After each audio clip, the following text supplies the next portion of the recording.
মা, বিমলদার বাড়ি কটার দিকে তো মার কথা ভুলে গেছি। আরে ও পড়লো ভাই, পুকুরটা কোথায় ওটা বলবে কি এবার? যেখানে পুকুর সেখানেই। সামনে একটা পুকুর। সামনেই পুকুর। এই তো প্রাইভেট জিনিস আর দিবি না।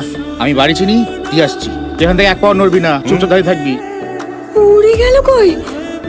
না মরে পালালো নাকি? খাটের তলায় না তো?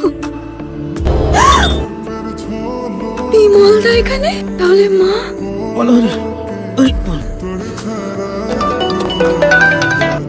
মায়ের দিকে খেয়াল রাখবে। হ্যাঁ, ট্যুর থেকে ফিরে এসে যদি মায়ের শরীর খারাপ করেছে না, তোকে পুলিশে দেবো। উড়িয়ে মরলো।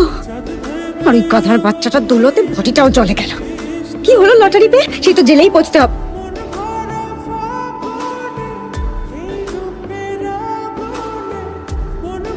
লটারিটাও কি চলে গেল নাকি?